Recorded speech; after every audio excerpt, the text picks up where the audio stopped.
the things that we wanted.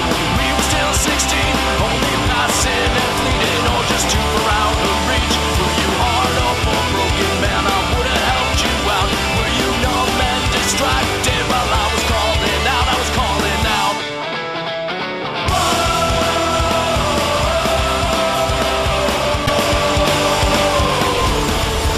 To understand how it got to this point, how it got so out of control, the best thing to do is to start at the beginning. Man, look at this! Holy Chronicle. Rated PG-13. The Chronicle begins Friday. Hello and welcome to Screen Rants. I'm Thomas O'Donnell and this is a new video blog update that I will be doing as of now. As you saw a second ago, I will be reviewing Chronicle this week, and I actually went to see it last weekend. It has taken me this long because I've been caught up with schoolwork and tests and all sorts of nice and wonderful things. So I'm actually going to get it done now because I actually have a free moment. Hooray! Let's hope that lasts. As I said, I went to see it last Saturday, and I was actually impressed by how good it was. I went in expecting something more along the lines of, Cloverfield or, Paranormal Activity, something along those lines, because that is actually the type of genre that this movie is. It's a found footage film, which basically means that it is shot from the perspective of someone holding a camera. And those movies they're okay, but I've never actually enjoyed one to the extent of an actual movie like, The Dark Knight or Lord of the Rings or something like that. Because I actually have had a lot of problems with those movies. First of all, the fact that, it actually looks like someone's holding a camera, and I don't like that because it gets really shaky and all that. But I'll get into that later. This movie is basically starred by, I think his name is David Daheen. He plays the main character, Andrew. He is basically a teenager in high school, and his parents his mother is sick, and his father is very abusive and he's alcoholic.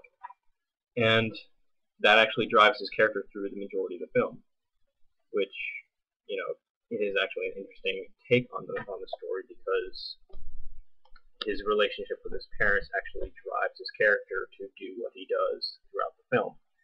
And I actually saw that as an interesting character twist, or not really character twist, but character development, because him being the main character, you are supposed to be emotionally involved with this person, and since he kind of goes down a darker road down the film, you need to be able to, feel sympathy for him and want him to be a better person or whatnot, which was actually discussed in one of my classes last semester, Media and Society. We were actually, it was like a project we had to do. We had to create a TV show and do all the public relations work, write the script, say who we want to be in it, all that. And when we pitched our idea to the teacher, her idea to us was, if you are ever going to have a main character who is going to be the antagonist, you need to be able to have some way, shape, or form to make the audience like that person. Which this movie does perfectly, because everything bad that Andrew eventually goes on to do, he is doing from a perspective that he's doing it for the greater good of his mother, who he is actually, he's probably the only person in this movie that you ever see him connect positively with, because his mother is dying with cancer or something. It's never actually explained, but that doesn't matter. But down the road, all the bad things that Andrew does is in connection to him trying to help his mother, and that is exactly what my professor was trying to tell us, with the audience connecting with the antagonist.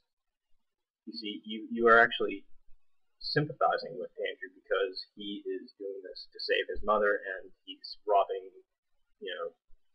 gas stations and whatnot to pay for pills for his mom, which I thought was actually an interesting idea.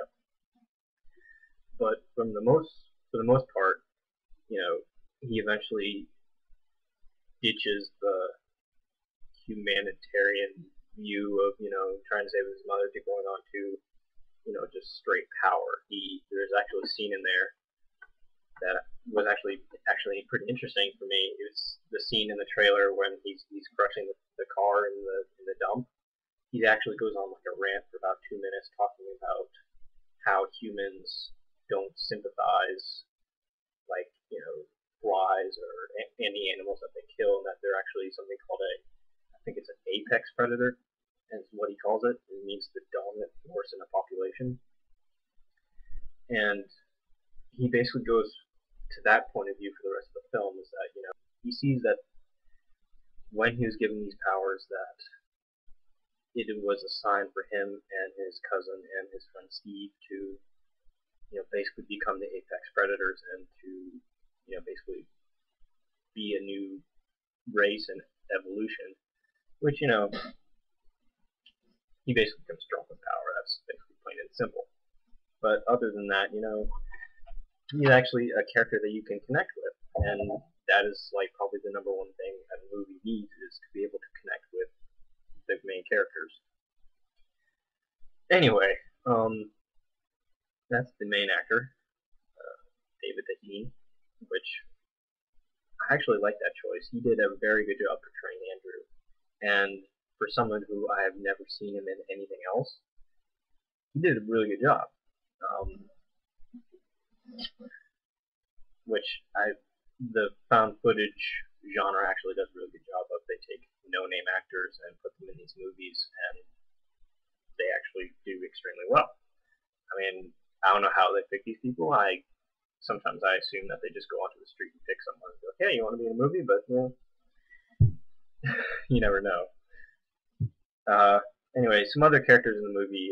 There's two other main characters. One is Matthew, or Matt, who is Andrew's cousin, who, he's an interesting character. I mean, he's not as deep, I guess would be a good way of putting it, as Andrew's character or the other character, Steve, who I'll talk about in a minute. But, I mean, in the end, he's a good character, and a lot of people can connect with him because he's just like a basic teenager in high school. He's like, one of the popular kids, I guess, where he tries to fit in with them, but he doesn't really. But, I mean, he's interesting. I actually enjoyed Steve Montgomery. I remember his last name. I can't remember the other two. But I actually enjoyed Steve's character a lot more. He was played by, his name is escaping me at the minute, but he did a really good job.